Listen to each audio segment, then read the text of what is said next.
Hi, I want to talk about some events that are happening in the mainstream newscasting, and I was watching some of these interviews that supposed newscasters from mainstream are doing with like General Keane or different politicians. And it's like going back to the echo chamber over and over again. It's amazing how unanimous many of these generals or elite from United States or Britain are in their opinion that we should confront Russia, we should weaken Russia, we should not be afraid of nuclear retaliation. We should continue to send weapons and soldiers to Ukraine.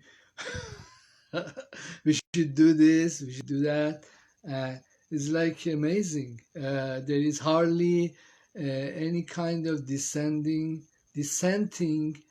opinion that, hey, maybe this thing might be a bad idea.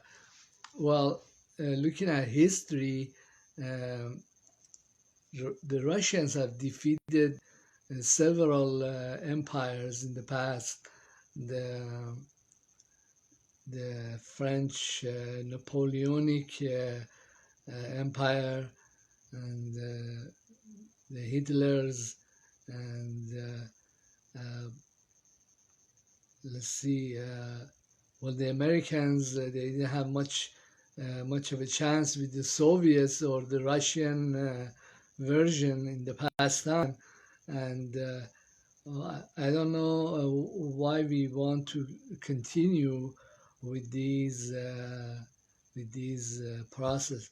Well, there was a movie. I think it was a 007 movie. It was made like in 1950s, 1960s, and showed the 007. He was in Texas, and there was this general, a Yankee general, and he was making all these plans to invade Russia itself.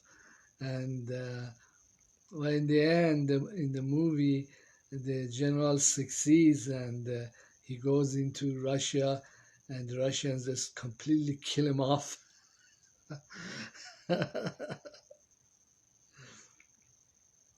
Then 007 tells him, "Hey, you're crazy. You are crazy. Stop."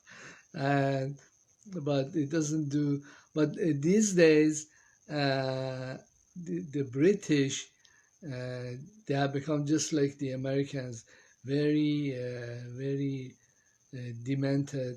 I saw a picture of Boris Johnson. Like he looks like a hoodlum you could find in any Tehran city. He was hollering his mouth off against against the Russians, and the Russians were telling him, "Hey, we're gonna send you one of the Sarmat nuke bombs. We're gonna wipe your island off the face of the earth." It might happen too, uh, but uh, I pray that the Russians they only use EMPs and only in on certain places like east of United States or DC or on the British only or on the NATO base. Uh, I I pray that the nuclear confrontation doesn't spread. But isn't it stupid that the United States has gone into so many countries, and even when they know that they don't stand a chance, they continue to pour money and weapons into the place. For example, in Syria, and the Syrians and the Russians and the Iranians They basically had destroyed ISIS completely, but the United States and its allies kept pouring weapons and money, and this just dragged on the civil war. More places got ruined, more people got killed and injured. And I think that's just what they want to do, is to ruin all the infrastructure of a country like Afghanistan, Ukraine, Libya, or uh, the same philosophy or idea the Saudis pursue with Yemen. Just bomb all the mosques, all the roads, all the uh, schools, all the infrastructure, agricultural land, just completely famish and destroy everything that a society might need. The same, the United States, Israel does the same thing, and but something has been happening in the last 10 years is that, for example, the Yemenis, they have identified military or industrial targets in Saudi Arabia, and they'll hit them with very sophisticated weapons. They actually do a lot of damage. Well, the Yemenis, they don't target civilians. They have better morals. Well, the same goes with Hamas. They I think they do target some civilian sites, but they mostly in the 11-day war they hit the airports, they hit the military targets, and many of their superior weapons were made by themselves or by Iran. They really it's not hard to continue on warfare like that.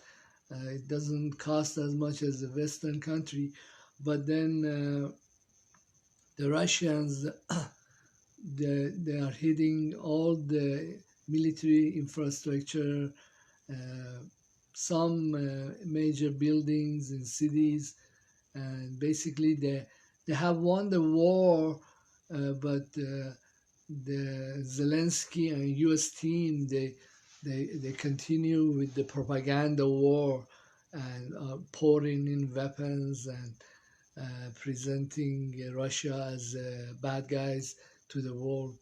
Well, does the world really listen to United States anymore?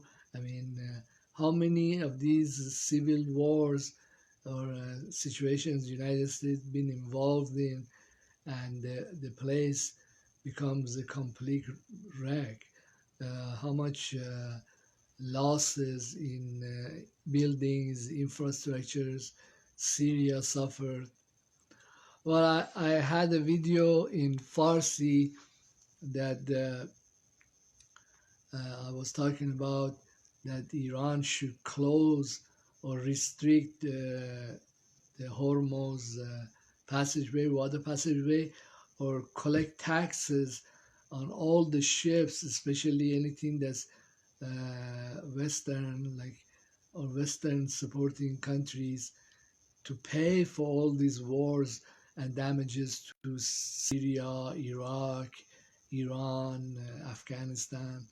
I think the Russians should do the same, but it's happening in a certain way because of all these drama. The oil price is going to shoot, and every time there is more sanctions or more conflict or military confrontations, it gives another shock to the oil and gas markets. So, Iran and Russia and Venezuela, we are the beneficiary of all this. The price is going to just go to 150 to 200 if the warfare becomes more escalated. Guess who's going to collect on all that? And Russia is already saying that we don't want your dollars, you cannot meddle in this market, and probably ruble will become stronger than the dollar. Also, Putin has said that the ruble is now backed by gold, and they have a lot of gold reserves. 5,000 rubles equal to 1 gram of gold. So I would be more inclined to keep my money in rubles because I could easily convert it to gold with a country that doesn't have all this fraud going on in their banking system. But I think that the different countries like Iran or China or Russia or Syria, they will try to strike at these source countries like United States or Israel or Saudi Arabia and just hit them where they are at in their own country. Well, one Iranian general was saying that these kind of semi-terrorist states, they will not stop because, for example, the Yankees or the Saudis, they feel safe in their own territory. But what if they were not so safe anymore? They'll be more inclined to defend themselves rather than to go out of their borders and ruin so many other countries. It's especially sad with the United States, how it has been so successful in completely destroying many countries. I don't know how much damage they have done to Afghanistan, Iraq, and they basically they cannot stay in Iraq or Afghanistan because there are many groups they want to hunt them down. Uh, what is really sad is that their own population they get very little of these events. They I don't know what kind of militarism is rampant in their culture. They're all like a parrot. They repeat the same stuff over and over again.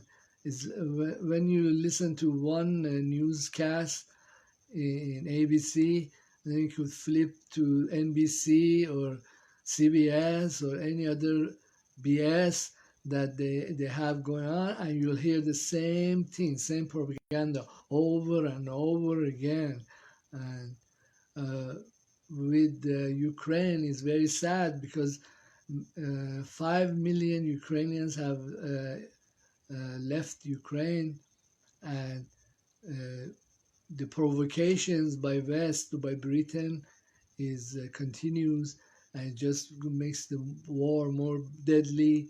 More places will get ruined, and well, at the end of the World War II, there were revolts a little bit in Germany and also in Italy.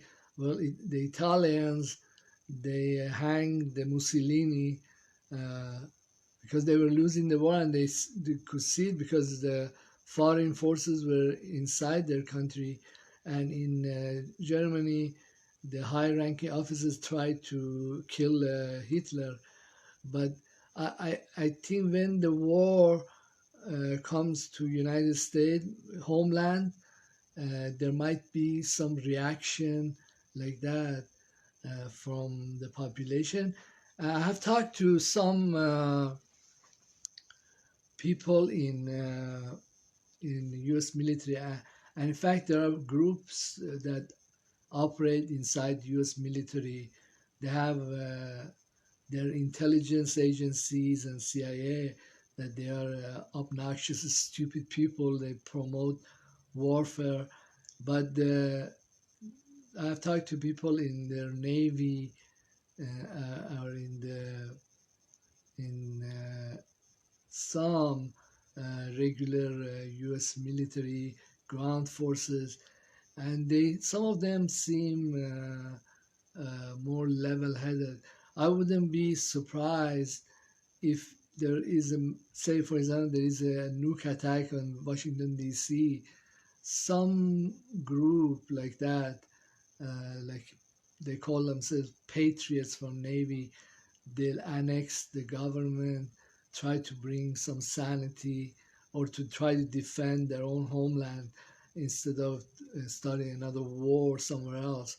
But right now, the militant politicians and the intelligence operatives they have really brainwash the Americans, and you don't know where this will end.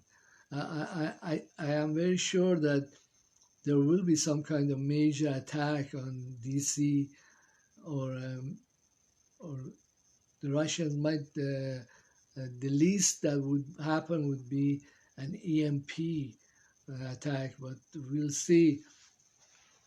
Uh, what's also very bizarre is that there is no desire whatsoever in the elites in the United States, in Britain, and even in some NATO countries to de-escalate, to find peaceful solutions. Nothing.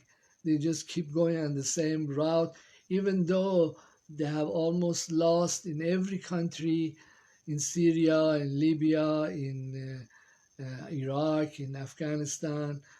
There's just nothing but losses and losing money. I don't know, but I do pray that if when their own mainland is attacked, the human losses, the population somehow escapes that, or if in United States it would just be on the East Coast. We'll see how things shape up.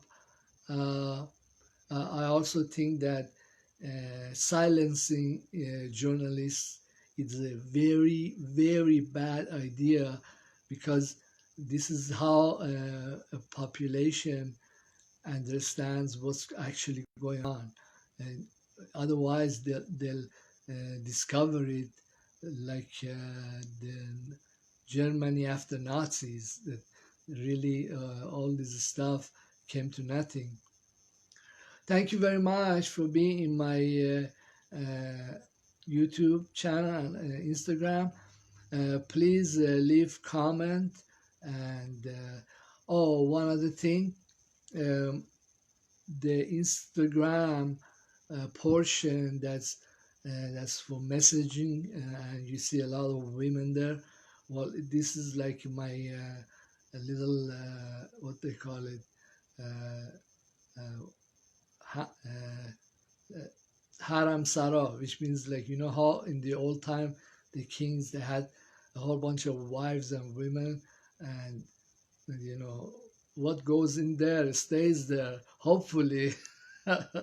But I'm not a politician, and you're welcome to blackmail me if that's what you want to do, but there's nothing to be gained in there. I will not, probably will not be president of any country anytime soon. Thank you very much again. See you later.